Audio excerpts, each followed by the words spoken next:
고교 학점제로 인한 학교 현장의 혼란, 방치 말고 즉각 해결하라. 안녕하십니까. 국회 교육위원회 소속 강경숙 의원입니다. 오늘 저는 교사노동조합연맹, 전국교직원노동조합, 한국교원단체 총연합회와 함께 대한민국의 미래와 현재인 우리 학생들의 교육을 위해서 그리고 무너져가는 고등학교 교실을 바로 세우고자 이 자리에 섰습니다. 함께해 주신 분들을 소개해 올리겠습니다.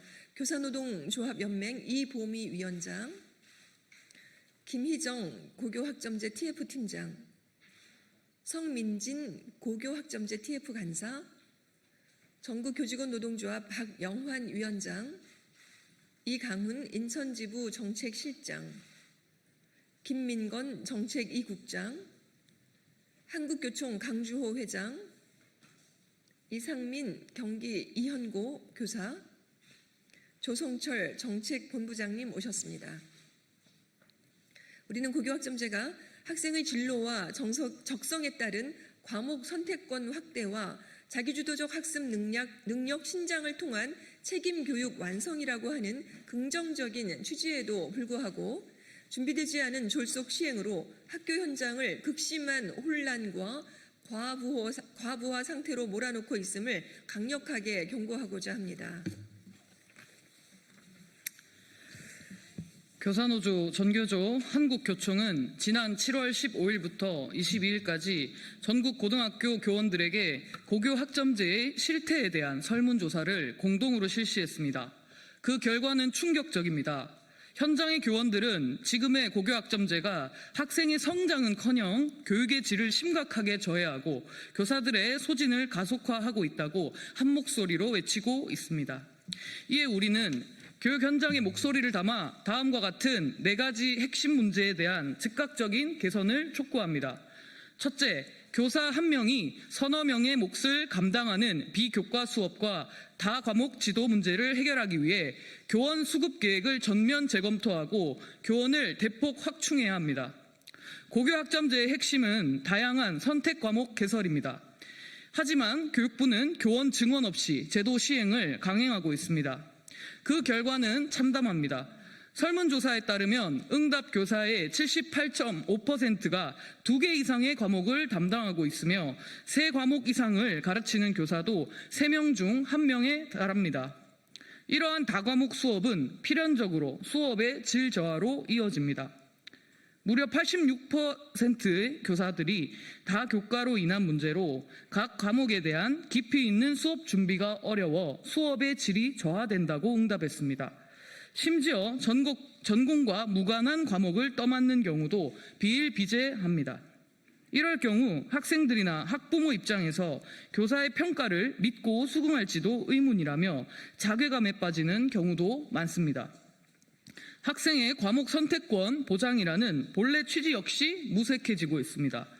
교사가 부족하니 학교는 학생의 수요가 아닌 교사 수급 상황에 맞춰 과목을 개설할 수밖에 없습니다. 설문에서도 46.3%의 교사들이 학교 여건 내 수용 가능한 과목 위주 편성으로 학생 선택권 취지가 무색해졌다고 지적했습니다. 이에 우리는 강력히 요구합니다. 학생 수가 아닌 개설 과목 수와 학급 수, 학급당 학생 수 상한제를 기준으로 교원 정원을 산정하는 방식으로 즉각 전환하십시오. 학교에서 다양한 과목을 편성해야 한다면 교원을 증원하는 것은 당연합니다. 둘째, 교육적 효과 없이 혼란만 가중시키는 미수 제도 및 최소 성취 수준 보장 제도를 즉각 재검토하고 실질적 책임 교육을 위한 지원을 먼저 실시해야 합니다. 정부는 최소한의 학업 성취를 보장하겠다는 명분으로 미수 제도를 도입했습니다. 하지만 현장에서 이 제도는 교육적 기능을 상실한 채 교사와 학생 모두에게 고통만 주는 행정 절차로 전락했습니다. 설문 결과 교사 10명 중 8명에 가까운 78%가 미수제 폐지를 요구하고 있습니다. 또한 최소 성취 수준 보장 지도를 실시한 교사 중 무려 97%가 학생 성장에 긍정적 효과가 없다고 응답했습니다. 수업이나 평가가 최소 성취 수준 보장 제도 때문에 뒤틀어지고 있습니다. 수업이나 평가가 최소 성취 수준 보장 제도 때문에 미수 학생을 지도해 본 교사의 73.9%가 수행평가 비중을 높이거나 점수를 과도하게 부여했고 57%는 지필평가에서 난이도 낮은 문제를 다수 출제했다고 답했습니다. 무엇보다 초등학교, 중학교 동안 곱셈 나눗셈이나 알파벳 읽기조차 제대로 하지 못한 채 학습 결손이 이어진 학생들에게 고등학교 입학과 동시에 고교학점제를 한다면서 고등학교 수준의 최소 성취 수준 달성을 갑작스럽게 요구하는 전형적인 탁상 행정이라는 불만 여론이 매우 높습니다. 교육부는 미수 제도가 학교 현장에 미치는 비교육적인 영향을 직시하고 이를 즉각 재검토해야 합니다.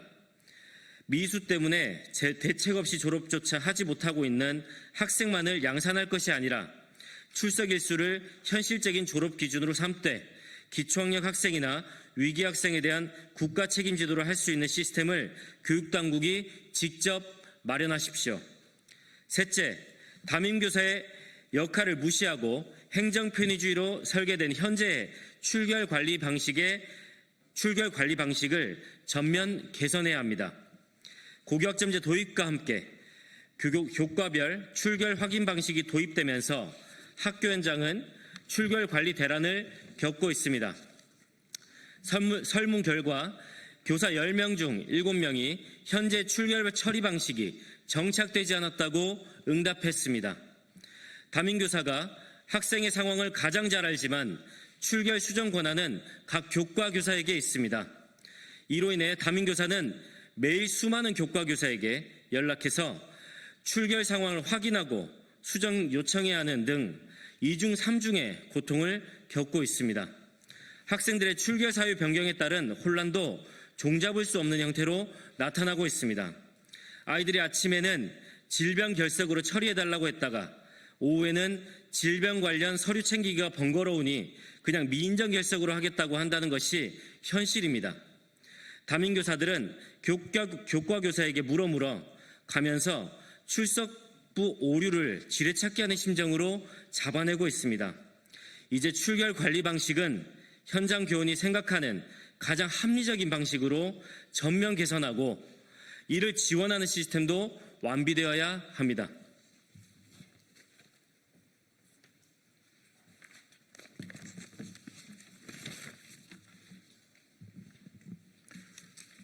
넷째, 교사를 소설가로 만드는 과도한 학교 생활기록부 기재 부담을 적극적이고 전폭적으로 완화해야 합니다.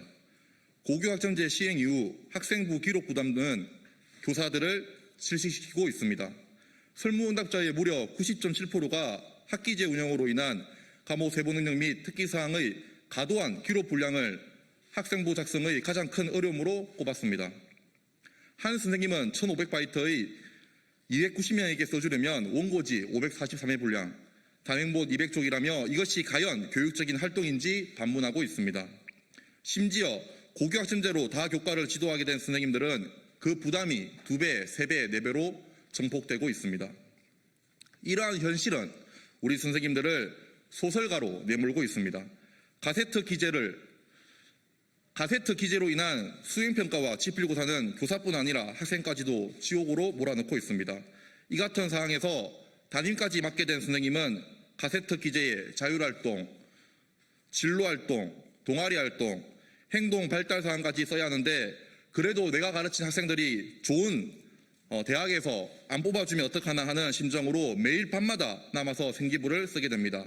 다음날 생기부 기록을 위해 주객이 전도된 수업을 할 때면 이게 뭐하는 짓이지 하는 생각이 앞서면서 자괴감에 휩싸인다고 자조하는 상황입니다.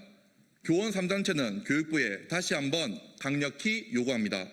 하나, 학생부 중심의 낡은 교원 정원 산정 기준을 폐기하고 개설 과목수, 학급수, 학급당 학생수 상한제를 기준으로 교원 정원을 산정하는 방식으로 즉각 전환하라. 하나, 교육적 효과 없이 혼란만 가중시키는 미수 제도 및 최소 성취 수준 보장 제도를 즉각 재검토하고 실질적 책임 교육을 위한 지원을 먼저 실시하라. 하나, 학교 현장의 혼란을 종식시키기 위해 비효율적인 출결 시스템을 전면 개선하라. 하나, 교과 과목 세부 능력 및 특기 사항의 글자 수를 대폭 축소하고 학기 단위 마감 의무를 폐지하는 등 비교육적인 학생부 기록 부담을 즉각 완화하라. 하나, 고교학점제 전담 조직을 즉각 구축하고 현장과 소통하면서 학교 중심 개선안을 적극 마련하라.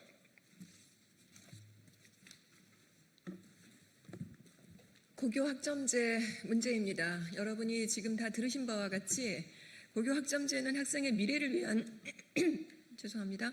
제도여야 하는데 현재 이런 방식으로는 현장에서 이 혼란을 가중시킬 뿐 별다른 개선을 가져온다고 보기가 무척 어렵습니다.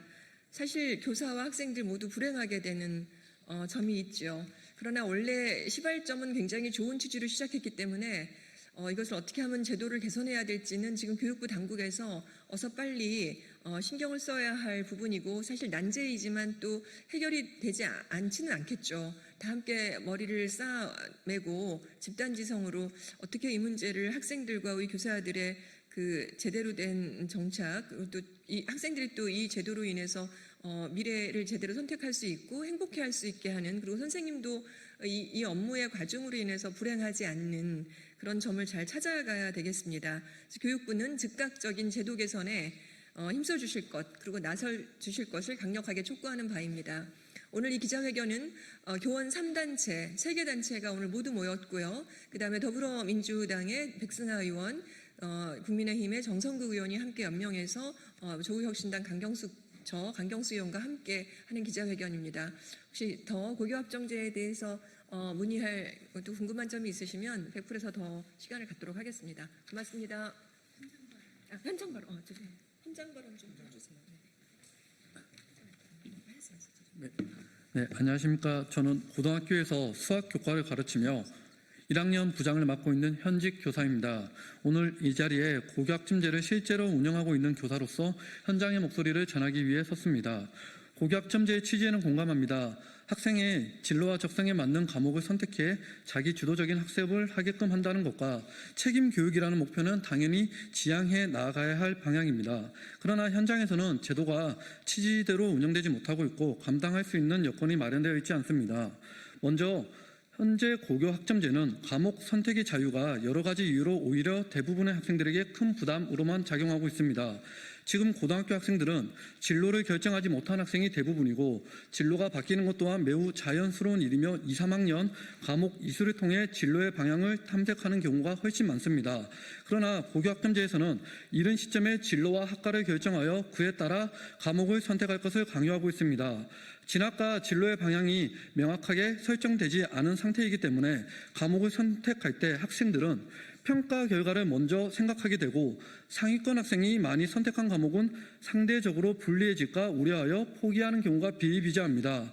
더욱이 이전 교육 과정인 2015 개정 교육 과정보다 상대 평가 교과는 더 많아진 아이러니한 상황입니다. 대입을 위해 등급을 우선 고려할 수밖에 없는 현실 속에서 과목 싸움은 학생들끼리 눈치 싸움이 되어버리며 이러한 학생들을 볼 때 저희 교사들도 많이 안타깝습니다.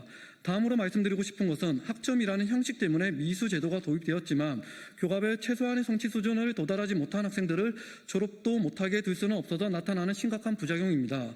억지로 학업 성취율을 높이기 위해 시험 난이도를 낮추고 수행평가 비율을 늘리거나 이수 기준에 도달하지 못한 학생들을 이수하도록 지도하는 최소 성취 수준 보장 지도를 형식적으로 운영하여 이수하도록 하는데 이러한 운영이 실제 학생이 최소 성취 수준에 도달하게 하였다고 할 수 있을까요? 교실에 들어가 보면 기초 학력이 부족한 학생들도 있고 우울증과 같이 정서적으로 불안한 학생들도 많이 있습니다. 어떻게 보면 이 학생들은 학교에 등교하여 친구들과 해맑게 지내며 성장해 나가는 것만으로도 기특한 학생들인데 미이수라는 제도 아래 일률적인 학업 성취 기준이라는 부담까지 안겨주니 학력이 올라가는 게 아니라 학교를 이탈하는 학생들이 많아지고 있습니다. 이것이 교육부가 원한 책임 교육인지 궁금합니다.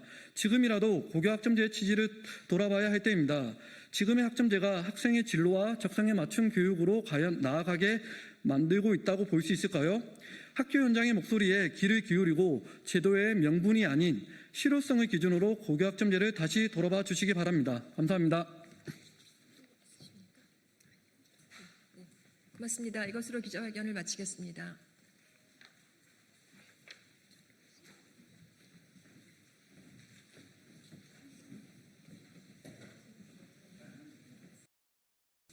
건설노조 조합원 석방 사면 촉구 기자회견을 시작하도록 하겠습니다.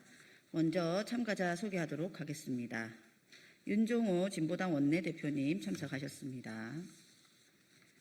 강한수 민주노총 전국건설노조 사무처장님 참석하셨습니다. 서일경 민주노총 전국건설노조 복규국장님 참석하셨습니다. 소영호 민주노총 전국건설노조 정책국장님 참석하셨습니다. 오늘 기자회견 순서는 제가 여는 발언하고요. 그리고 강한수 민주노총 전국건설노조 사무처장님 발언, 윤종호 의원님 촉구 발언 이렇게 하도록 하겠습니다. 예, 진보당 비정규직 노동자 국회의원 정혜경입니다. 2003년 5월 1일 133주년 세계 노동절이 개최되었던 그날 건설노동자 양해동 열사가 분신했습니다. 윤석열 내란 정부가 자행한 강란의 건폭몰이가 사람을 죽였습니다. 다시 생각해도 끔찍합니다. 국토부, 고용노동부, 공정위, 경찰청, 검찰 등 관계부처를 총력 동원하여 범정부적 차원에서 자행한 전무후무한 건설노조 죽이기는 다시는 반복되어서는 안 될 국가적 폭력의 흑역사로 남았습니다. 이 과정에 아직도 억울하게 감옥에 수감 중인 건설노조 조합원 5명이 있습니다. 이들은 열악한 건설 현장의 근로조건 개선을 위해 헌법이 보장한 노동 3권으로 노동자의 권리를 주장했을 뿐입니다. 윤석열이 탄핵되고 감옥에 갇힌 이 시점에 윤석열식 건폭몰이의 희생양인 노동자들이 감옥에 갇혀 있어야 할 이유는 하나도 없습니다. 수감된 건설노조 조합원 전원 석방은 물론 피해 입은 모든 조합원의 사면 복권과 명예를 촉구합니다. 오늘 기자회견은 민주노총 전국건설노조 사무처장님이자 양해동 열사 정신계승사업회 회장님이신 강한수 처장님의 발언에 이어서 윤종호 진보당 의원님께서 발언하시도록 하겠습니다.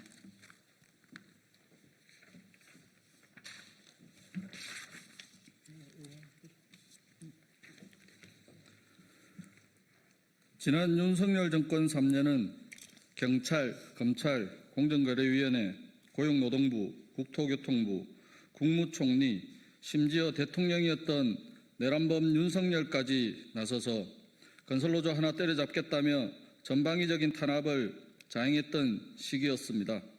노동조합법, 집시법, 산업안전보건법은 온데간데 없고 오로지 모든 법의 잣대를 형사법으로만 재단하던 시기였습니다. 건설노조는 광폭한 탄압 과정에 산하하신 양해동 열사와 유족, 건설노조의 명예회복과 강릉지검 CCTV 불법 유출범 재수사 그리고 폐륜적 보도를 한 언론사의 강력한 처벌을 요구합니다. 그리고 양해동 열사와 같거나 비슷한 혐의로 수감되어 있는 구속자들의 즉각 석방과 사면, 복권, 그리고 아직도 수사 중 재판 중인 1천여 명이 넘는 건설노조 조합원들에 대한 추가 기소 중단을 요구합니다. 지난 7월 3일 각 언론에서 비교섭 단체 야후당 대표들과 오찬에서 이재명 대통령은 건설노동자들이 아직도 수용 생활을 하고 있다는 말에 놀랐고 실태 파악을 지시했다는 기사를 보도했습니다. 그리고 8월 3일 이재명 대통령은 윤석열 정권에서 부당하게 사법 판결을 받은 노동자들까지 포함하여 민생 대사면 등을 검토 중이라는 기사가 보도되었습니다. 단순 검토가 아닌 현재 수감자의 석방을 포함한 사면과 복권이 반드시 이루어지고 이를 통해 지난 3년여간 탄압받아왔던 건설 노동자들의 고통을 조금이라도 줄여주기를 바랍니다. 노조 사무실 압수수색 22호탄 다수 자택의 압수수색, 소환 조사자만 2,250여 명, 이들 중 현재까지 총 700여 명이 기소되었습니다. 총 42명이 구속되었고 현재는 대부분 집행유예, 보석 등으로 석방되었으나 아직도 5명은 구속 수감 상태입니다. 특히 구속 수감자 중 2명은 건설 노동자로 40년 이상을 살아오며 이판사판 공사판을 바꿔보겠다며 25년간 건설노조 활동을 했던 70대 늙은 건설 노동자입니다. 2억 4,730만 원의 벌금형을 포함하여 전체 확정 판결자만 440여 명에 이릅니다. 현재도 2년 가까이 법원에 불려다니며 진행 중인 형사재판만 60여 건, 약 300여 명이며 민사 행정재판 또한 거의 30여 건에 이르고 있습니다. 경찰과 검찰에 계류 중이거나 조사를 받으며 심적 고통을 받고 있는 사건 당사자들만 현재 1000여 명에 달하고 있습니다. 이 모든 것이 지난 내란범 윤석열의 정권 초기였던 2025년 5월 10일 이후 3년여간 민주노총 건설노조에서만 벌어진 소위 건폭몰이의 결과이자 현재 진행형인 상황입니다. 조합원의 고용을 위해 동분서주했던 양해동 열사를 비롯한 건설노조 수많은 조합원과 간부들에 대한 부당하고 악랄한 윤석열 정권 탄압의 최대 피해자인 건설노동자의 명예를 회복하고 건설 현장을 정상화하기 위해서 구속자 5명의 조기 석방과 형 확정자들의 사면과 복권, 여전히 재판 중이거나 검찰, 경찰에 불려다니며 조사를 받고 있는 건설 노동자들의 추가 기소를 중단할 것을 다시 한번 촉구합니다. 그리고 요구합니다. 감사합니다.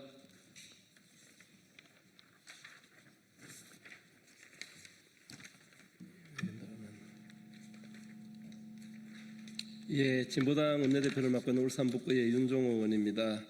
금폭몰이 당한 건설 노동자들의 사면을 강력하게 촉구합니다. 윤석열 정권은 자신의 지지율을 끌어올리기 위해서 건설 노동자를 금폭으로 지목하고 노동자업을 끊임없이 탄압했습니다. 민주노총 소속 건설 노동자를 2250여 명 소환 조사했고 건설노조 본조 및 지부 사무실을 21차례 압수수색을 진행했습니다.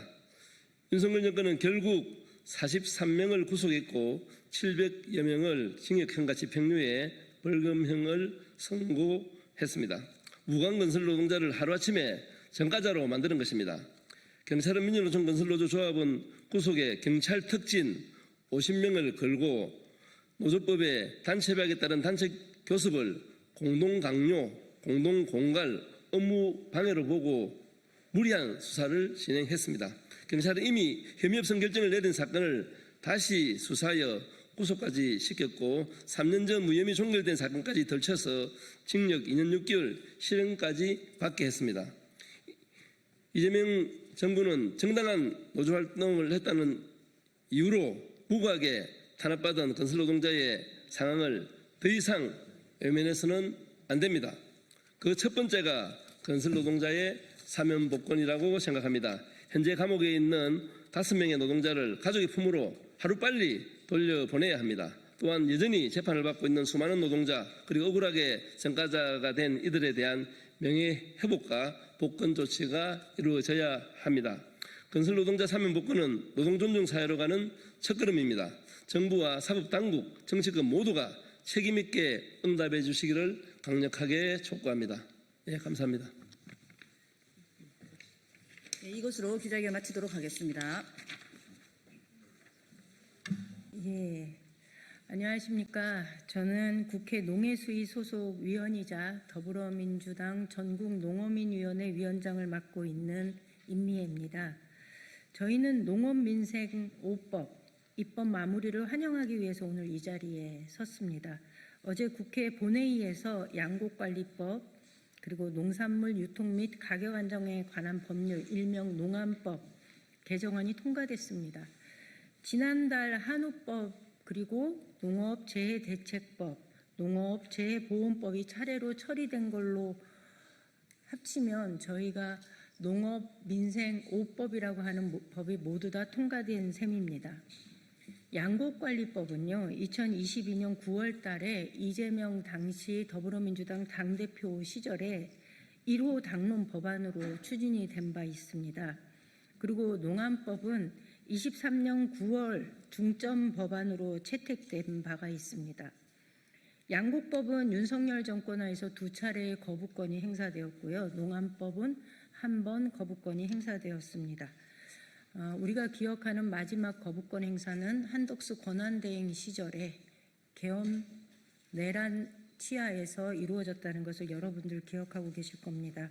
양곡법은 이렇게 처리되는데 한 3년여의 시간이 걸렸습니다. 농안법은 2년 정도 걸렸습니다. 이로써 이재명 정부가 추진하는 농정 대전환의 첫걸음을 이제 온전히 내딛게 되었습니다. 먼저 이 자리에 참석해 주신 분들 소개해 드리겠습니다. 우리 윤준병 의원님 참석하셨습니다. 문금주 의원님 참석하셨습니다. 이병진 의원님 참석하셨습니다. 서삼석 의원님 참석하셨습니다. 이모선 의원님 참석하셨고요. 문대림 의원님 참석하셨습니다. 의원님들 다들 오랜 시간 동안 이 5개의 법안 처리를 위해서 무지 애를 써주셨는데 오늘 저희 농어민위원회가 마련하는 이 기자회견에 든든하게 지원차 이렇게 함께 해주셨다는 인사 말씀드립니다. 다음으로 우리 더불어민주당 농어민위원회 백혜숙 위원장 참석하셨습니다. 그리고 김후주 부위원장입니다. 그럼 기자회견문을 읽도록 하겠습니다. 더불어민주당 전국농어민위원회 기자회견. 식량주권, 농민보호, 농업민생 5법 국회 통과, 이재명 정부 농정 대전환의 출발점입니다. 2025년 8월 4일 국회 본회의에서 양곡관리법과 농산물 유통 및 가격 안정에 관한 법률 개정안이 통과되었습니다. 이로써 더불어민주당이 2022년 9월 이재명 당대표 1호 당론 법안으로 채택해 추진했던 양곡법을 포함한 농업민생 5법, 양곡법, 농안법, 농업재해대책법, 농업재해보험법, 한우산업법 3년 만에 모두 국회를 통과하게 되었습니다. 윤석열 정부의 반복적인 거부권 행사로 번번이 좌절되었던 농민들의 오랜 염원은 정권 교체와 함께 이재명 정부에서 마침내 빛을 보게 된 것입니다. 윤석열 정부 3년 동안 농업, 농촌은 그야말로 벼랑 끝에 내몰렸습니다. 쌀값 20만 원 보장 약속은 외면당했고 식량 안보는 뒷전으로 밀렸습니다. 수확기를 앞두고 쏟아져 들어온 수입 농산물로 인해 국내 농산물 가격은 폭락했고 농민들은 생존 위기에 내몰렸습니다. 기후위기와 재난이 일상화되는 상황임에도 복구 지원은 제대로 이루어지지 않았고 고령화 지방 소멸로 농촌은 점점 더 깊은 절망에 빠졌습니다. 결국 분노한 농민들과 시민들은 지난 추운 겨울 남태령에 모여 촛불을 들고 농정 대전환을 외쳤습니다. 농업 농촌이 처한 위기를 근본적으로 극복하기 위해서는 제도적 기반을 마련해야 한다는 절박한 목소리가 모였습니다. 그 외침은 마침내 내란 속의 윤석열을 끌어내려 정권 교체를 이뤄냈고 이재명 정부의 출범과 함께 농업민생 5법이 마침내 국회를 통과하게 되었습니다. 이제 농업은 달라질 수 있습니다.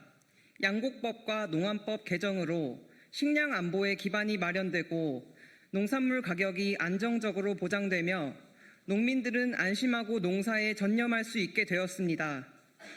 저율관세 증량 및 할당관세 품목 지정 시 생산자 단체의 참여를 강화하여 무분별한 농산물 수입에 제동을 걸 수 있게 되었습니다. 농업재해대책법과 농업재해보험법 개정을 통해 재해에 대한 국가 책임이 강화되어 기후위기에 대응한 안정적 영농 기반이 마련되었습니다.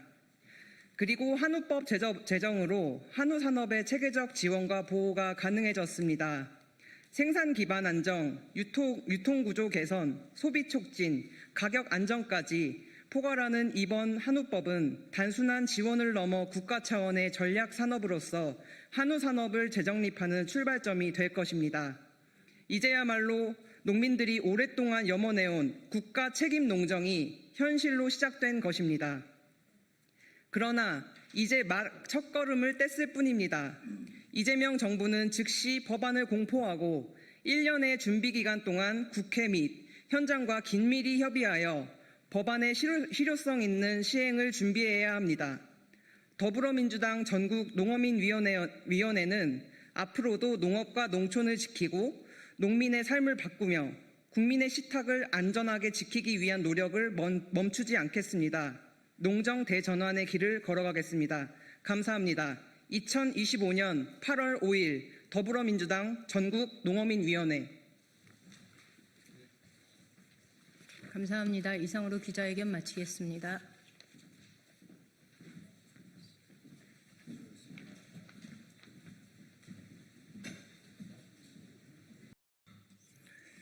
네, 더불어민주당 원내대변인 평택시의원 국회의원 김현정입니다. 정치로부터 자유로운 공영방송을 반대하는 국민의힘, 방송 장악에 미련을 못 버렸습니까? 국민의힘이 공영방송의 독립성을 지키기 위한 방송 3법 처리에 필리버스터까지 하며 반대하고 있습니다. 방송 3법은 언론 학계와 시민사회가 십수년째 요구해온 내용으로 정치권의 공영방송 2사 나눠먹기 간행을 끊어서 특정 정치 세력이 방송을 장악할 수 없게 하자는 것이 골자입니다. 정치권의 후견주의를 배제하고 공영방송의 자율성과 공정성을 확보하자는데 반대하는 이유가 도대체 무엇입니까? 국민의힘이 정권을 잡으면 또다시 방송 장악을 시도해 정권의 앞잡이로 만들려는 헛된 망상을 버리지 못했습니까? 공영방송의 지배구조 개편 필요성은 윤석열 정권이 넘치도록 증명한 바 있습니다. 영부인이 받은 명품백을 외국 회사의 조그만 백이라고 표현한 파우치 박장범 사장, 국민의 방송을 박민의 방송으로 전락시킨 박민 사장 등을 또 봐야 합니까? 국민의힘이 지금 할 일은 필리버스터가 아닙니다. 지난 3년 내내 KBS 낙하산 사장 논란과 MBC 장악 시비, 그리고 방송통신위원회 파행 등으로 공영방송을 초토화시키려고 한 가오에 대한 반성과 참회입니다. 민주당은 정권의 의중만을 쫓는 나팔소로 전락했던 공영방송을 국민께 돌려드리기 위해 방송 3법을 반드시 처리할 것입니다. 소비 쿠폰 효과를 마중물 삼아 민생 회복에 더욱 힘쓰겠습니다. 민생 회복을 위해 추진한 소비 쿠폰이 시행 첫 주 만에 가시적인 효과를 보이고 있습니다. 전체 소상공인 가맹점 카드 매출이 전주 대비 2.2% 상승한 것입니다. 12.3 불법 계엄으로 침체되었던 외식업 매출이 20% 급등하며 모처럼 활기를 되찾았고 안경과 패션 등 다양한 업종에서 매출이 고르게 상승했습니다. 민생회복 소비 쿠폰이 골목 상권 전반에 활력을 불어넣고 있다는 증거입니다. 특히 폭염과 휴가철로 골목 상권 소비가 주춤하는 시기에 이뤄낸 성과라서 더욱 반갑습니다. 객관적인 수치로 효과가 입증된 만큼 더불어민주당은 더욱 박차를 가해 침체된 모든 골목 상권과 지역 경제의 회복에 힘쓰겠습니다. 소비 쿠폰 정책을 이어가는 동시에 경기 활성화와 소상공인 지원을 위한 다각적인 후속 대책 마련에 총력을 기울이겠습니다. 고맙습니다.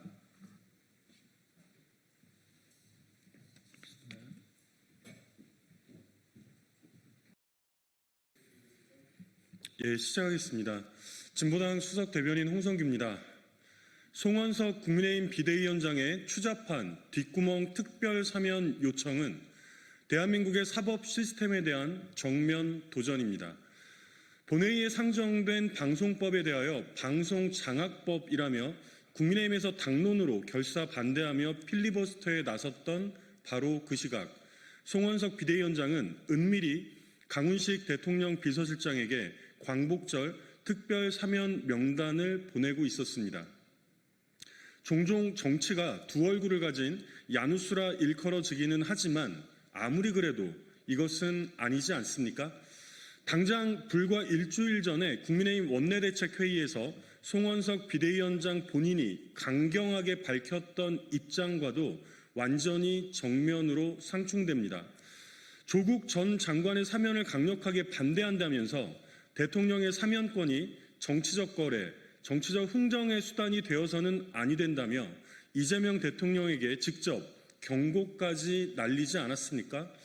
원내 대책회의의 공식적인 이 발언들이 모두 다 새빨간 거짓말이었습니까? 그러더니 뒷구멍으로는 갈매기 웃음까지 표현하면서 특별 사면을 요청한 것입니다. 그 대상자들은 안상수 전 인천시장의 부인과 정찬민, 홍문종, 심학봉 전 의원들이었습니다.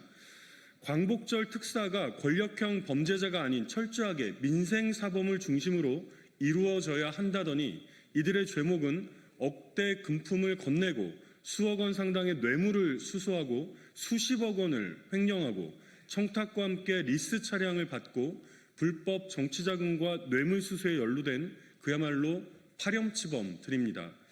정말이지 기가 차서 말도 나오지 않습니다. 분기탱천했던 송원석 본인의 말 그대로 대한민국 사법 시스템에 대한 정면 도전입니다. 우리 국민들 모두가 두 눈 똑바로 뜨고 지켜보겠습니다. 이상입니다.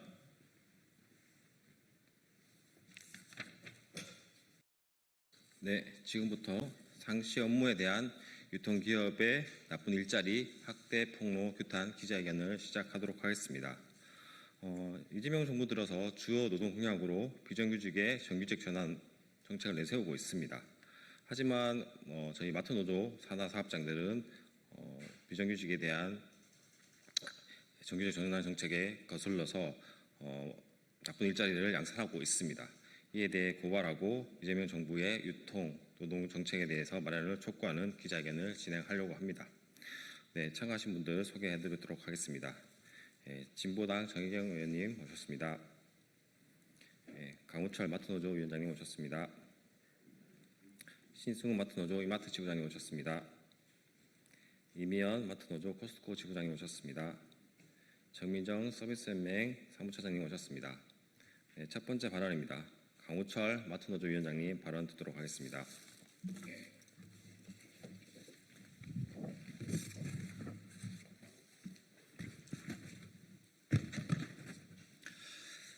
네, 마트노조 위원장 강우철입니다. 정규직을 줄이고 그 자리에 비정규직으로 채우는 것은 기업의 가장 나쁜 행태일 뿐만 아니라 시대의 흐름에도 역행한다고 생각합니다. 대형마트 1위의 유통재벌인 이마트에서 벌어지고 있는 일입니다. 이마트뿐만 아니라 유통 대기업들의 나쁜 일자리는 지속적으로 확대되고 있습니다. 하이마트에서는 불법 파견으로 지적된 협력사 직원들을 정규직이 아니라 단기 계약직으로 고용하며 처벌은 피하면서 비정규직을 확대하였습니다. 이후 각종 평가를 이유로 계약을 연장하지 않고 종료하는 식으로 그 일자리마저 빼앗고 있습니다. 협력업체들은 더 심각합니다. 애경산업의 자회사인 AJP의 노동자들은 도급계약이 종료되면 그나마 1년짜리 근로계약도 취업규칙으로 무효시킵니다. 고용주가 근로계약의 의무마저 손쉽게 져버리는 것입니다. 이마트와 코스트코에서는 상시 업무에 대해 법의 허점을 악용하여 비정규직 단시간 채용으로 메우고 있습니다. 오늘 이 같은 유통 대기업들의 나쁜 일자리 행태에 대해 생생한 증언으로 폭로하고자 합니다. 상시 업무에 대한 정규직 고용 원칙을 유통 대기업들이 준수해 나갈 것을 촉구하려 합니다. 아울러 정치권과 정부에도 요청합니다. 유통 대기업들이 정규 인력이 필요한 상황임에도 비정규직을 확대하고 있는 것에 대해 들여다보고 상시 업무에 대한 정규직 고용 원칙이 작동되도록 강력한 조치를 촉구합니다. 비정규직 관련 법령들은 비정규직을 확산하는 데 입법 취지가 있는 것이 아니고 비정규직을 제한하고 비정규직을 보호하고자 하는 데에 그 목적이 있다고 알고 있습니다. 편법, 꼼수가 통하지 않도록 철저한 관리 감독을 요구합니다. 고맙습니다.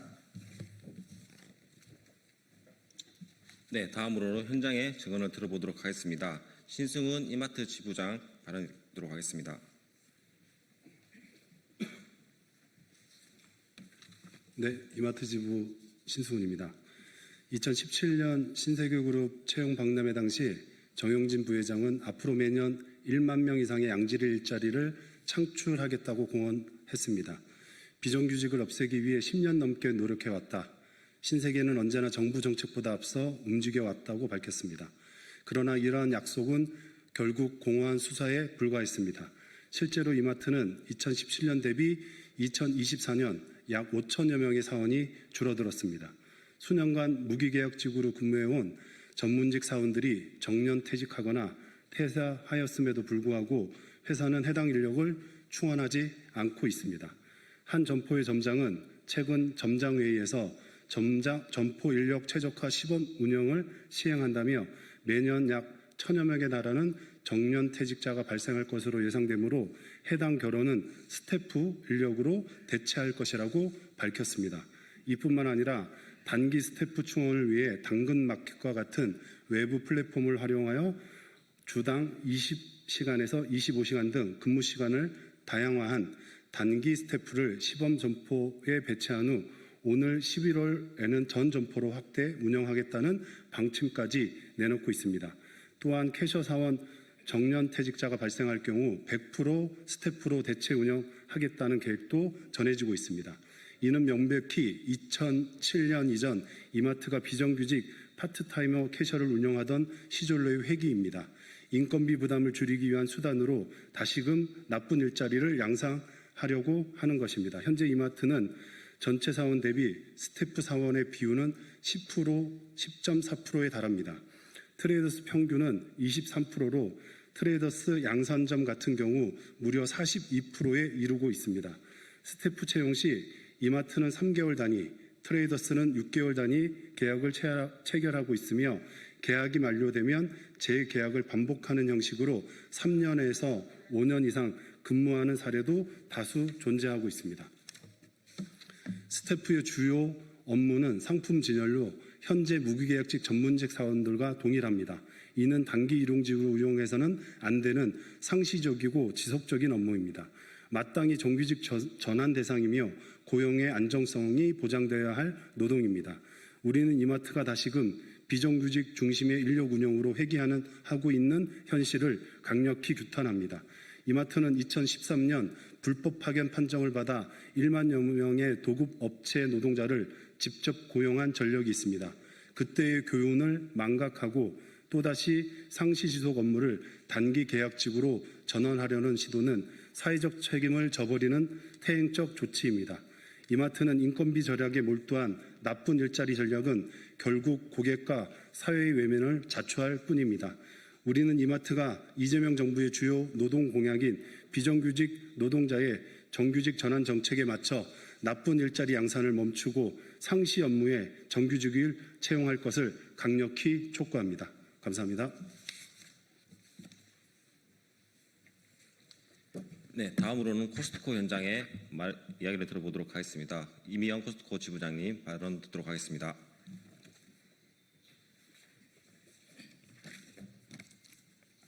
예, 안녕하십니까. 코스트코 노동조합 지부장 이미연입니다. 코스트코가 한국에 첫 매장을 연 지 30년이 되었습니다. 그동안 한국 소비자들의 큰 사랑을 받으며 매 매출과 이익을 신장시켜 왔습니다. 코스트코 주식은 현재 한 주에 130만 원이 넘는 고가로 거래되고 있으며 회사 배당금도 해마다 갱신되고 있습니다. 이처럼 회사는 성공을 거듭되고 있지만 그 속에서 현장 노동자들의 처우는 점점 더 열악해지고 있습니다. 코스트코는 모든 직원을 정규직으로 채용한다고 홍보하고 있지만 실제 근무 형태는 풀타임과 파트타임으로 구분되어 있습니다. 최근에 사원 핸드북 취업 규칙을 개정하면서 파트타임 근로자의 주 40시간 원칙을 삭제하기도 하였습니다. 신규 사원을 주 30시간 조건으로 채용하고 기존 직원들에게는 30시간 단축 근무에 대한 설문조사를 돌리며 사실상 일방적인 근무 시간 축소를 추진하고 있습니다. 놀랍게도 이와 관련한 노사위원회 회의에서 회사는 이재명 대통령의 주 4.5일 공약을 대비하기 위한 조치라고 얘기했습니다. 이재명 대통령의 주 4.5일 공약은 임금 손실 없이 노동 시간을 줄이고 그 시간 동안 재충전과 여유를 보장함으로써 삶의 질을 높이겠다는 정책입니다. 노동 시간을 줄이면 오히려 노동 생산성이 높아진다는 그 근거에 따라 일과 삶의 균형을 위한 방향이라 생각합니다. 그러나 지금 코스트코는 그 취지를 왜곡하고 있습니다. 주 40시간 근무를 주 4.5일제 공약에 적용되지 않도록 30시간으로 근무를 줄이고 임금을 줄이며 동일한 업무 강도와 책임을 요구하고 있습니다. 이는 정부 정책을 핑계로 비용을 줄이고 임금을 깎기 위한 편법 채용일 뿐입니다. 아직 시행되지도 않은 정책에 기업만 앞서고 있습니다. 이재명 대통령께 요청드립니다. 대통령님의 정책이 노동자를 위한 것이라면 그 정책이 노동자를 더 힘들게 만드는 방식으로 왜곡되지 않도록 꼭 관리 감독해 주십시오. 코스트코는 지금 이 순간에도 정규직이라는 이름으로 실질적인 저임금 단시간 근로자를 늘려가고 있습니다. 이는 노동자의 권리를 깎아내리는 구조적 퇴행입니다. 노동시간 단축이 임금 삭감 수단이 되어서는 안 됩니다. 코스트코는 주 30시간 신규 채용 노동자를 주 40시간으로 변경해 주십시오. 정부는 정책 오남용을 막기 위한 지도 점검을 즉각 강화해 주십시오. 감사합니다.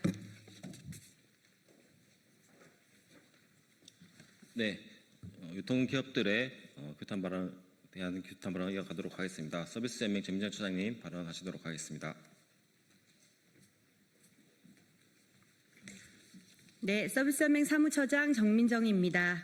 서비스연맹에는 많은 유통산업의 노동조합이 가입되어 있습니다. 최근 몇 년간 유통산업의 노동자들은 고용 안정을 쟁취하기 위한 투쟁을 계속 진행하고 있습니다. 유통산업 현장에서 끊임없이 구조조정이 진행되고 이로 인한 고용 불안과 노동 강도 역시 계속 증가하고 있기 때문입니다. 일자리가 사라지는 것도 큰 문제이지만 남은 일자리의 질이 낮아지는 것 역시 심각한 문제입니다. 오늘 기자회견을 통해 마트에서 일어나고 있는 나쁜 일자리의 확산 사례를 생생하게 알 수 있었습니다. 그리고 대형마트에서 비정규직의 확산을 선도하는 기업이 재벌 기업인 신세계 이마트이고 노동자의 목숨까지 앗아간 코스트코라는 것에 대해 분노를 참을 수 없습니다. 지난 5월 경총은 노사협력 대상에 이마트를 대상으로 수상하였습니다. 1993년 창립 이후 고용 안정 및 노사 상생 노력 등을 통해 무분규, 무파업을 유지하며 상생의 노사 관계를 실천하고 있다는 이유였습니다. 고용 안정과 노사 상생의 결과물이 어떻게 8년 동안 5천여 명의 인력을 감축하고 트레이더스의 전체 인원 중 4분의 1 가까이를 비정규직 노동자로 채용하는 것이란 말입니까? 이재명 정부는 비정규직 노동자들의 정규직 전환을 주요 노동 공약으로 내세우며 이를 통해 노동시장의 불평등을 해소하겠다고 밝혔습니다. 서비스연맹은 이재명 정부의 노동 공약이 실현되기를 바라며 유통산업에서 비정규직 확산을 주도하는 기업들에 대한 강력한 제재가 진행되기를 바랍니다. 또한 오늘 이 자리에 함께해 주신 정혜경 의원님께도 감사의 인사를 전합니다. 유통산업의 나쁜 일자리를 막아내기 위한 활동을 국회 안팎에서 누구보다 앞장서서 하실 것이라고 생각합니다. 서비스연맹은 이마트와 코스트코, AJP 등을 비롯한 유통산업 전반에 확산되고 있는 질 나쁜 일자리를 반대하며 유통노동자의 일자리를 지키기 위한 투쟁에 마트노조와 함께 투쟁할 것입니다. 감사합니다. 네, 마지막으로 진보당 정혜경 의원님의 발언을 듣도록 하겠습니다.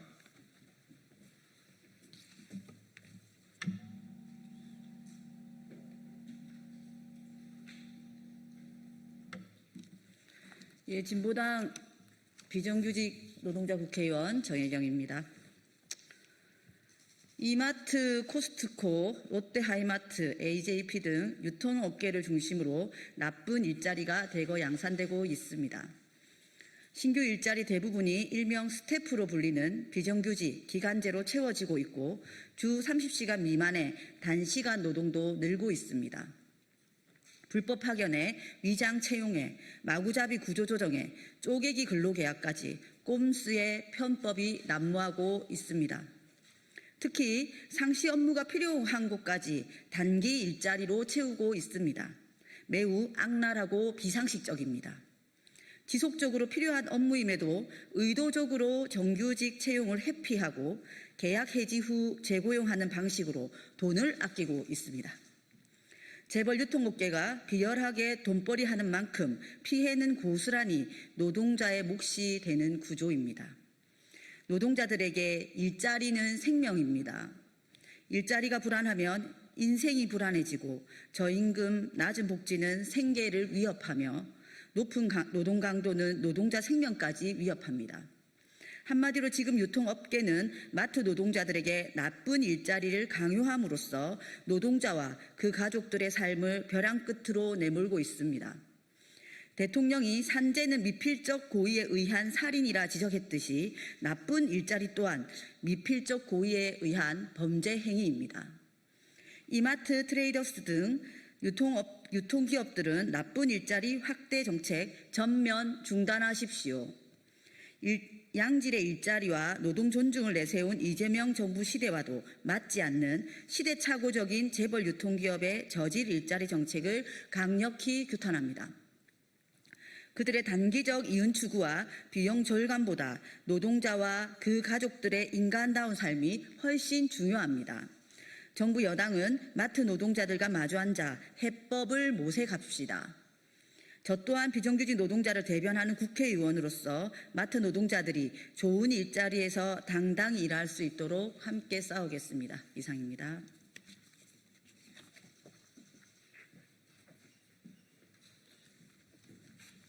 네, 저희 마트노조는 이런 나쁜 일자리를 확산을 막고 양질의 일자리를 만들기 위해 또 노력하고 투쟁할 것입니다. 네, 이상으로 기자회견 모두 마치겠습니다. 고맙습니다.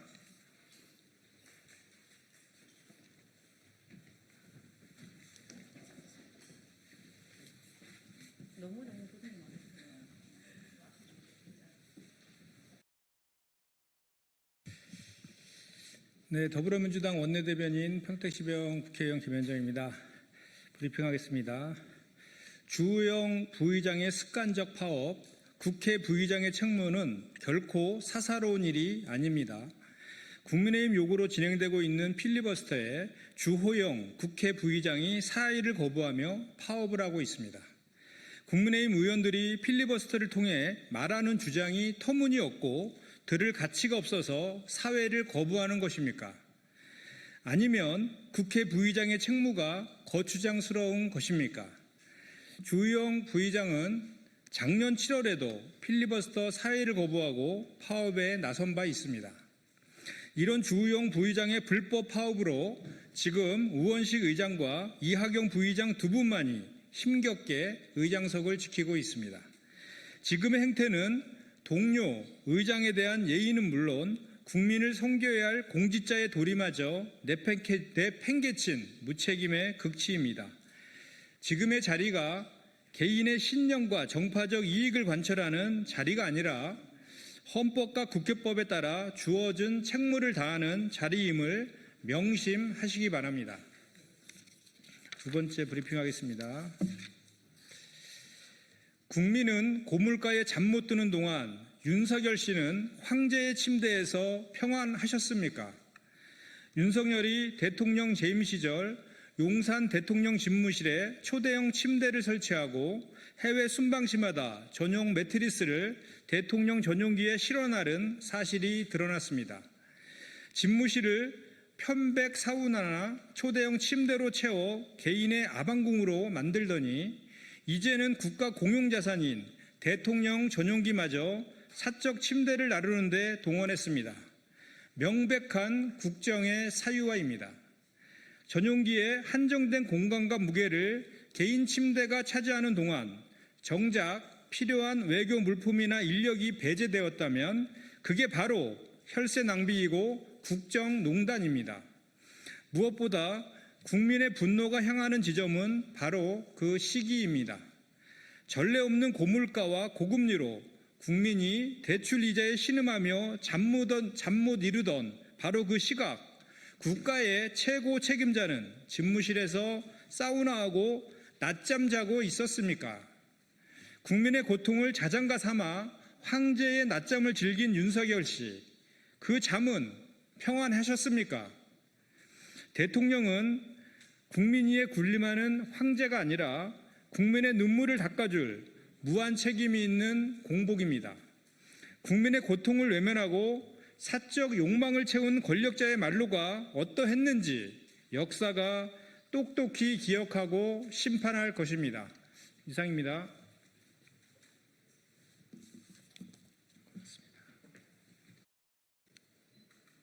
네, 진보당 브리핑 시작하겠습니다. 부대변인 이미선입니다. 인권의 이름으로 안창호를 고발합니다. 안창호는 당장 사퇴하십시오. 국가인권위원회 안창호 위원장이 직권남용과 인권옹호 업무 방해 혐의로 공수처에 고발됐습니다. 시민사회 단체들은 안창호 위원장이 성소수자 혐오 표현에 대한 진정사건의 안건 상정을 가로막고 인권 강사 선발에도 부당하게 개입했다고 밝혔습니다. 인권을 지켜야 할 자가 인권을 짓밟는 현실, 참담할 따름입니다.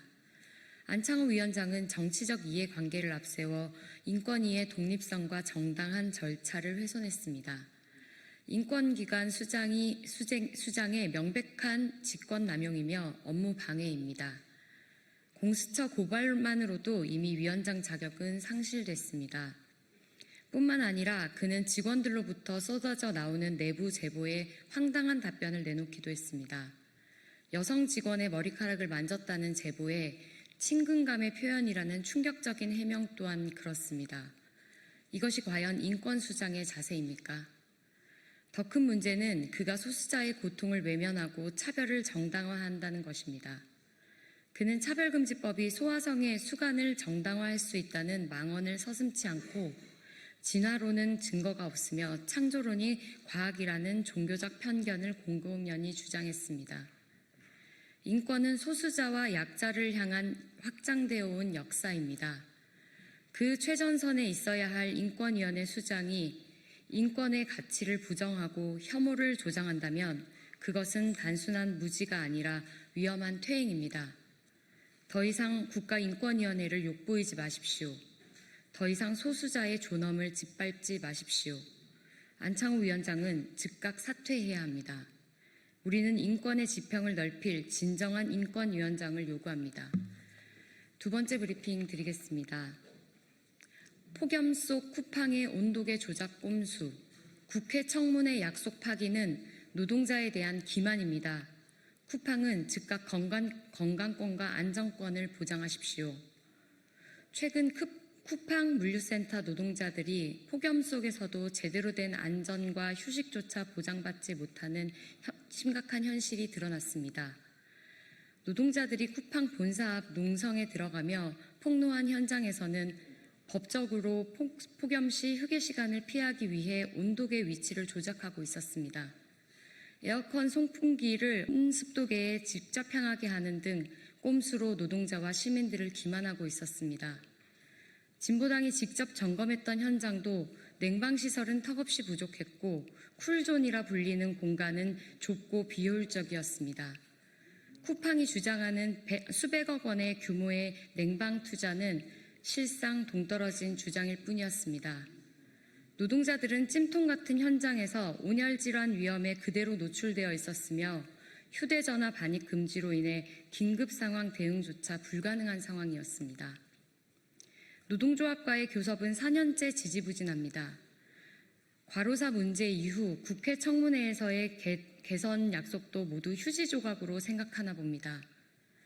쿠팡은 더 이상 보여주기식 대응을 멈추고 실질적인 냉방 설비 확충과 휴게 시간 보장, 휴대전화 반입 허용 등 근본적인 대책을 마련해야 합니다. 또한 성실한 단체 교섭에 즉각 임해야 합니다. 진보당은 8월 14일 로켓 배송 없는 날 불매운동과 15일 하루 파업을 전폭 지지하며 시민들과 함께 쿠팡의 무책임한 태도에 맞서 싸울 것입니다. 쿠팡은 당장 노동자의 기본권과 안전을 보장할 것을 강력히 요구합니다. 이상 브리핑 마치겠습니다. 고맙습니다.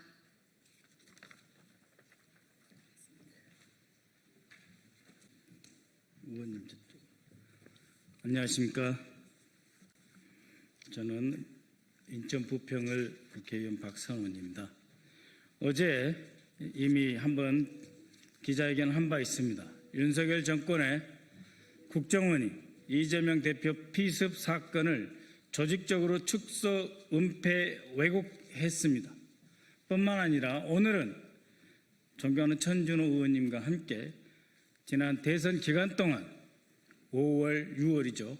지난 대선 기간 동안 국정원이 이재명 대통령 후보에 대한 테러를 조장했다라고 하는 주장을 하기 위해 이 자리에 섰습니다.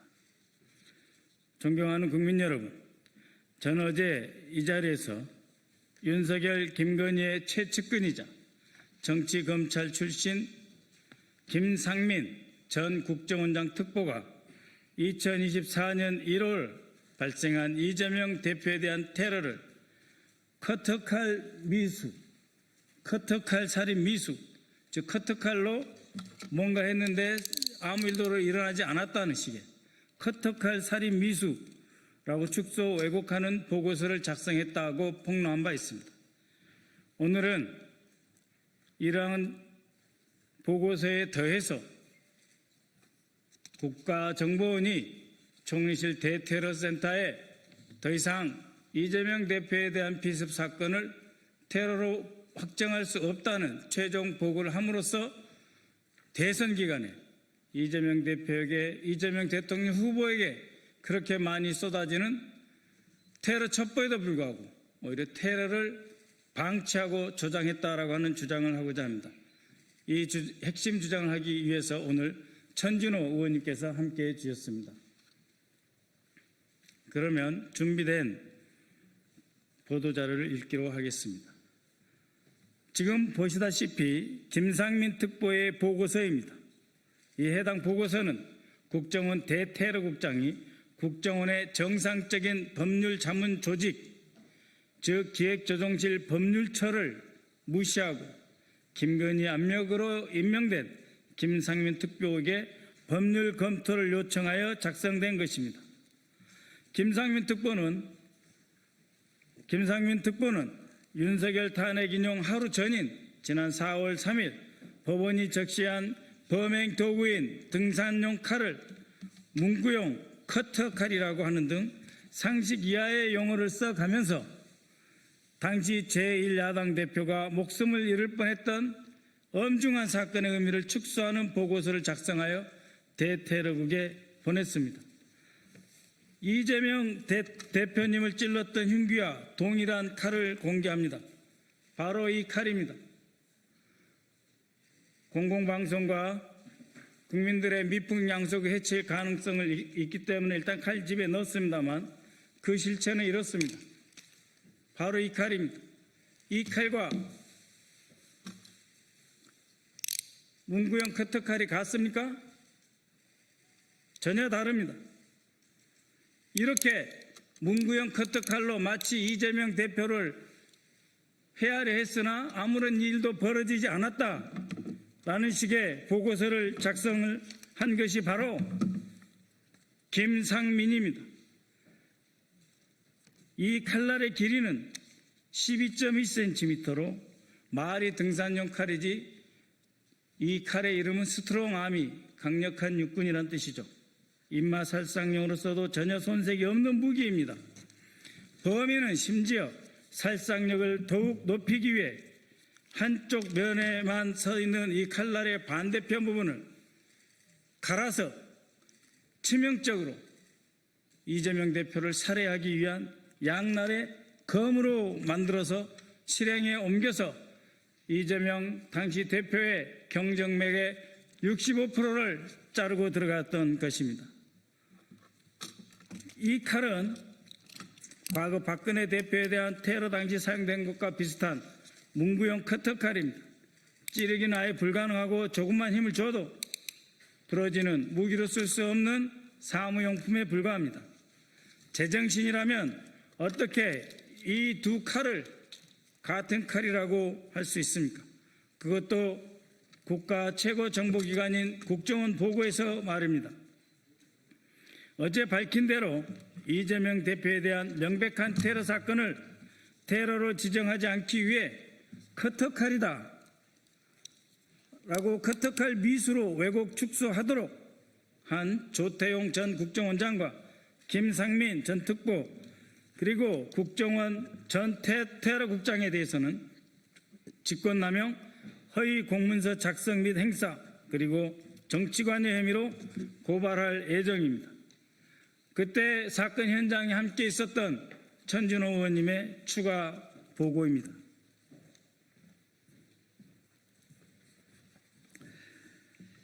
그런데 문제는 이것만이 아닙니다. 국정원은 김상민의 축소, 왜곡 보고서가 작성된 지 한 달여 뒤인 지난 5월 14일 국무조정실 대테러센터에 대테러 합동조사팀을 가동하는 것이 불효하다라는 입장을 구두로 통보했습니다.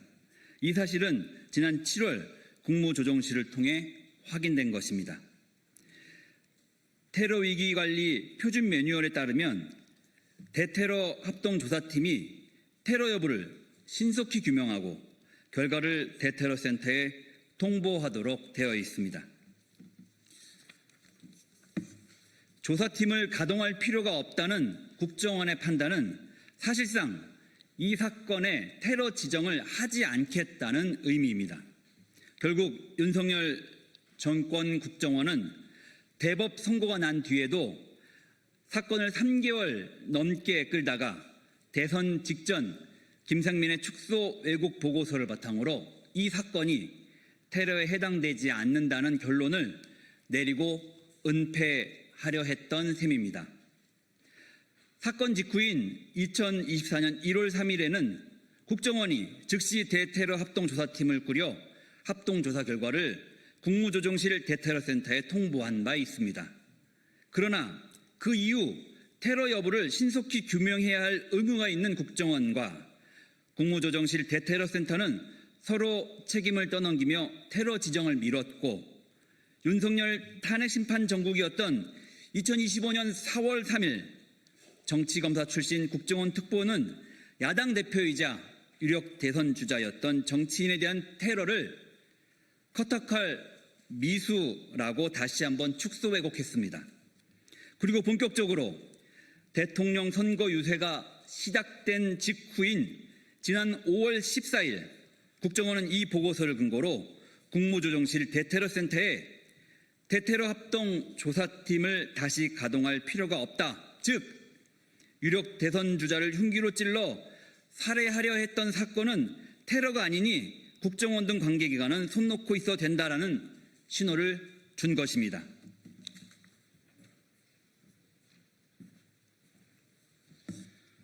네, 이 때문이었을까요? 지난 대선 유세 직전부터 이재명 대통령 후보에 대한 테러 위협이 급증했고 그럼에도 불구하고 정치적 균형을 맞춘다면서 여야에 동일하게 파견된 경호팀만으로는 위협 대응이 불가능해서 저희 민주당은 자체적으로 경호 지원팀을 편성해서 대선이 끝날 때까지 한시도 긴장을 늦출 수가 없었습니다. 유권자들이 후보자의 얼굴을 잘 볼 수 없다며 불만을 터뜨려도 꼭꼭 숨으려 한다는 상대 후보 측의 네거티브 공세에도 불구하고 저희는 방탄연단과 방탄유리로 후보를 지켜야 했습니다. 국정원 특별보좌관의 커터칼, 사무용 커터칼 미수 보고서는 내일 안으로 나라를 뒤집어 놓고 치러지는 대통령 선거에서 도저히 이길 가망이 없자 상대 후보, 즉 이재명 후보에 대한 테러를 유도해 제거하려는 참으로 무서우면서도 치졸한 내란 장당들의 책동이었던 것입니다. 2024년 1월 2일 이재명 대표에 대한 테러가 발생했을 때 국정원은 부산지부, 군 및 경찰 관계자를 구성해 대테러 합동조사팀을 소집하여 출동시켰습니다. 테러 여부를 조사하기 위해 출동했다는 이들은 경찰이 살인미수로 수사하겠다는 말만 듣고 현장에서 철수했다고 합니다. 말도 안 되는 소리입니다. 대테러 주무기관인 국가정보원이 설사 경찰에서 살인미수로 수사한다고 해도 전문성과 정보를 바탕으로 독립적으로 테러 해당 여부를 판단해야 한다는 국가정보원이, 그래서 테러 방지법이 그토록 필요하다고 했던 국정원이 경찰의 말만 듣고 스스로의 권한을 포기한 것이라고 하니 도대체 말이 되는 소리입니까? 국정원의 역사에 이런 일이 있었습니까? 간첩 잡으러 갔다가 경찰이 간첩 아닌 것 같다 하면 물러납니까? 권한을 달라고 테러 방지법에서 그토록 아우성 쳤으면서도 정작 이재명 대표에 대해서만 그 권한을 사용하지 않았던 것은 무슨 이유입니까? 뿐만 아닙니다. 국정원 대테러 상황실은 당시에 피습 사건 상황 보고에서부터 이 사건을 축소 왜곡하였습니다. 소방일보입니다. 소방청의 소방일보. 여기에서는 소방사고 상황 보고서로서 목 부위에 1.5cm 열상이라고 현상 유지의 보고 내용을 작성되어 있습니다. 그런데 국정원의 대테러 상황실에서 발생한 대테러 종합 상황실 제2보에는 60, 70대 노인이 과도로 찔렀고 출혈량이 적은 상태이며 소방에서 목 부위 1cm라고 열상으로 추정한다, 이렇게 되어 있습니다. 범인을 노인으로 찌르기로 개조된 전투용 칼을 과도로 목 부위 경정맥이 끊길 뻔한 상황을 출혈량이 적다며 상황의 심각성을 왜곡하고 축소한 것입니다. 이 대표의 옷입니다. 이 과도로 인해서 찔린 상처로 흥건히 젖은 와이셔츠입니다. 이게 어떻게 출혈량이 적은 것입니까? 국무조정실 대테러 종합상황실은 과도와 입마살상용 칼도 구분 못하는 아마추어들입니까? 도대체 누구의 지시를 받고 상황을 왜곡하고 축소하였던 것입니까? 저희 민주당에서는 당시 사건을 의도적으로 축소했다고 총리실 공무원을 고발하자 윤석열 정부의 경찰은 대테러 상황실에서 전송한 문자는 경찰 상황팀이 작성한 문자 내용을 그대로 받아서 전송한 것이다 하며 무혐의 처분하였습니다. 바로 그러한 국가정보원이 야당 대표이자 유력 대선 주자를 정치적으로 죽이려 했던 그런 의도가 없고서야 이렇게 보고서를 작성할 수 있습니까? 현장 증거 인멸 사진입니다. 현장에 출동했던 대테러 종합조사팀은 서둘러 혈흔을 제거하도록 지시하는 등 증거인멸에 관여했습니다. 이 판례를 보시면 사실 동영상이 있습니다만 젊은 남성의 지시로 물을 뿌리고 바닥을 열심히 닦는 경찰관들의 모습이 그대로 들어있습니다. 사람이 많이 다니지도 않는 가덕도 신공항 건설 부지 현장에서 핏자국, 혈흔을 사건 발생 몇 시간 만에 서둘러 지워버리는 이유가 무엇입니까? 대테러 합동조사팀이 사건을 왜곡하고 축소한 것도 모자라 증거인멸을 지시한 것입니다.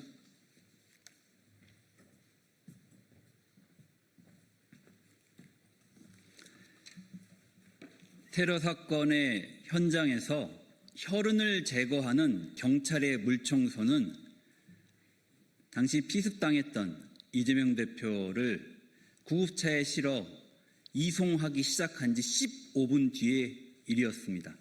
무엇이 그리 급하고 무엇을 그렇게 빨리 감추고 지우고 싶었는지 다시 한번 묻지 않을 수 없습니다. 이번에 드러난 보고서와 테러 미지정 결론을 통해 윤석열 정권의 국정원이 이 사건 축소, 왜곡, 은폐 정황을 확인할 수 있었습니다. 그간 윤석열 정권 하에서 이 사건의 공범 및 배후에 대한 수사가 제대로 이루어졌는지도 신뢰할 수 없는 상황에 이르게 되었습니다.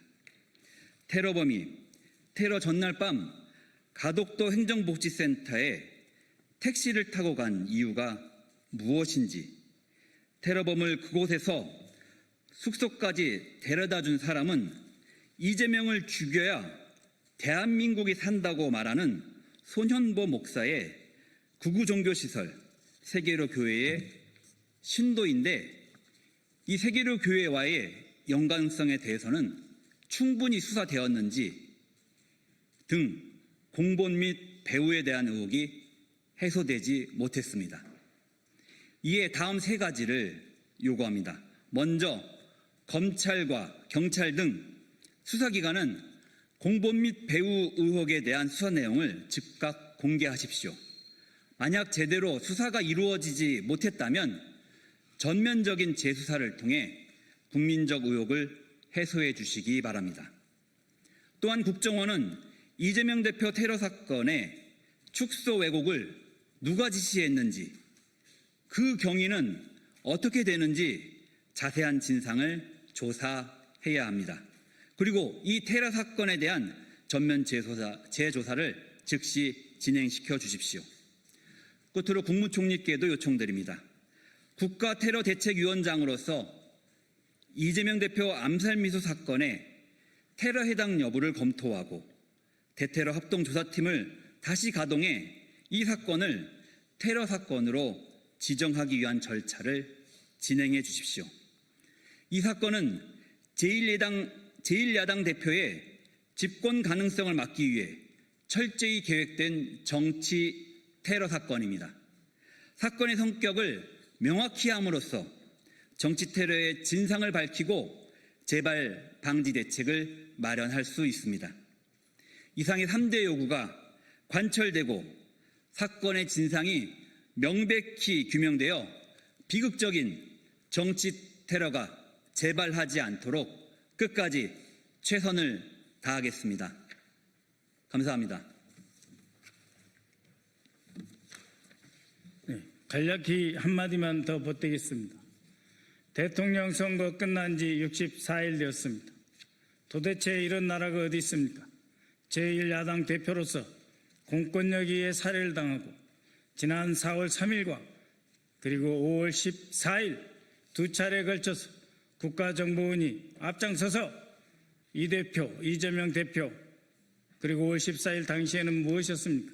이재명 민주당 대통령 후보에 대해서 대테러 합동조사팀이 활동을 할 필요가 없다라고 함으로써 그렇게 많이 쏟아지던 테러 위협으로부터 대통령 후보, 거의 대선 승리가 확실한 이재명 대통령 후보에 대해서 오히려 테러를 조장한 것 아닙니까?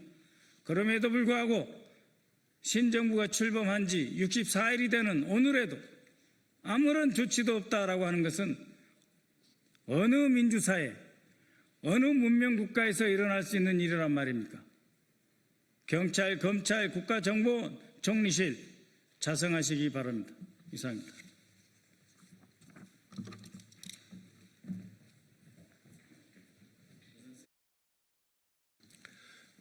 국민의힘 수석대변인 곽규택입니다. 이춘석 법사위원장의 본회의장 차명 주식 거래 정황, 이 위원장은 즉시 법사위원장에서 사퇴하고 수사받아야 합니다. 이춘석 법사위원장이 국회 본회의장에서 타인 명의로 주식을 거래하는 장면이 고스란히 포착됐습니다.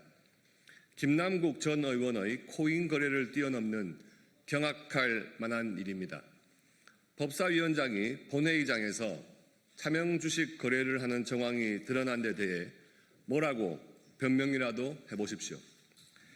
이 위원장은 본회의장에서 주식을 분할 거래하고 실시간으로 호가를 확인하며 주문 정정을 하기도 했습니다.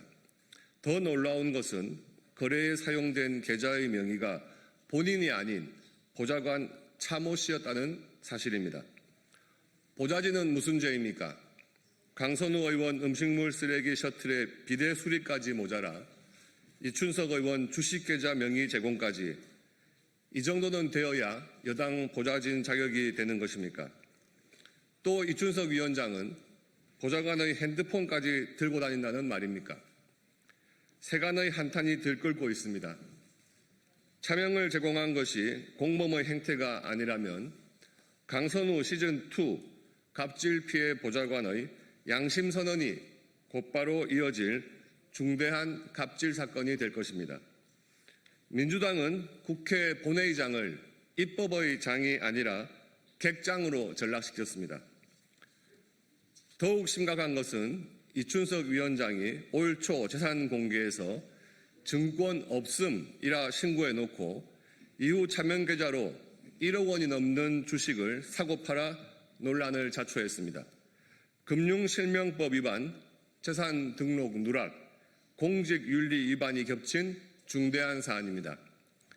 법을 심사하고 정의를 논해야 할 국회 법사위원장이 차명 거래에 휘말렸다는 사실만으로도 국회 전체의 권위와 윤리를 근본부터 뒤흔드는 사건입니다. 이런 인물이 과연 어떻게 국민 앞에서 법을 논하고 정의를 말할 자격이 있습니까? 이춘석 위원장은 이해 충돌을 회피하고자 차명으로 거래를 시도하는 정황까지 노출되었습니다. 일반 회사라면 내부자 거래는 범법 행위로까지 엄히 다스려야 할 중죄입니다. 심지어 당일 오전 거래한 종목이 그날 오후 정부 AI 국가대표 발표에 선정되기까지 하였습니다. 이재명 대통령의 코스피 5천 시대는 1,400만 개미 투자자들이 아닌 이춘석 위원장을 위한 것이었습니까? 김남국 코인 논란 때에도 민주당은 국민 분노는 아랑곳하지 않고 제 식구 감싸기에 급급했습니다. 이번엔 법사위원장이 억대 주식을 차명으로 실시간 거래하는 현장이 찍혔습니다. 민주당은 이번에도 변명으로 일관할 겁니까?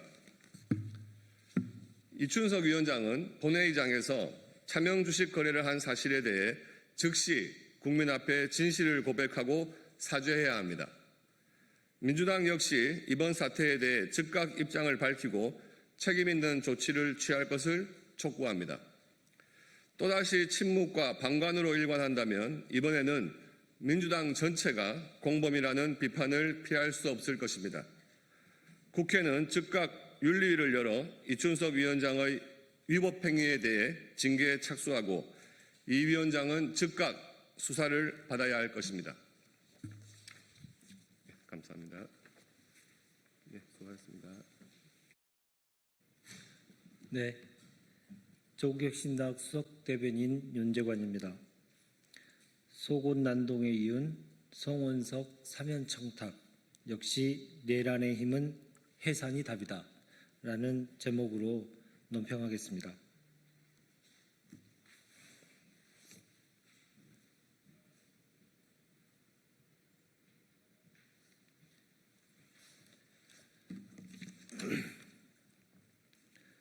송원석 내란의 힘 원내대표가 양두구육의 표본을 보여줬습니다. 앞에서는 8.15 특별사면에서 정치인 사면을 강력하게 반대해놓고 뒤에서는 자당 출신 비리 정치인 4명의 사면 복권을 요청한 것이 들통났습니다. 양두구육 DNA가 골수에 박힌 내란의 힘의 뻔뻔함은 속옷난동에 필적할 만큼 중병 수준이라는 것이 여실히 드러났습니다. 더군다나 필리버스터를 한답시고 의사 일정에 발목을 잡은 정당의 대표가 정작 본회의장에 앉아 사면 몰래 청탁을 하는 광경은 이중인격의 극치이자 인면수심의 전형입니다. 국민께서는 송원대에게 정강이 간수 잘해라, 국민이 벼르고 있다라고 말씀하고 계십니다. 송원대가 과거 당직자의 정강이를 발로 차는 폭행을 저지른 뒤 탈당했다 슬그머니 복당한 전력을 빗대어 사실상 레드카드를 꺼낸 것입니다. 송원대는 지금 당장 다시 하겠습니다. 송원대는 지금 당직자 정강이를 걷어찬 뒤 어물쩡 복당했던 것처럼 하면 된다 생각하고 있을지 모릅니다. 그러나 어림없습니다. 자신이 쌓은 업보가 너무 많아 과거의 성공 경험은 오늘의 비수가 될 것입니다. 즉각 국민 앞에 사죄해야 합니다. 물론 사죄를 진정성 있게 할 것이라 기대도 하지 않습니다. 쇼라도 할 용기가 눈꼽만큼이라도 있는지 지켜보겠다는 뜻입니다. 골백번 생각해도 내란의 힘은 강제 해산이 정답입니다. 다시금 정답을 알려준 송원대가 더욱 분발해 내란의 힘 강제 해산의 시간을 앞당겨 주리라 기대합니다. 이상입니다. 고맙습니다.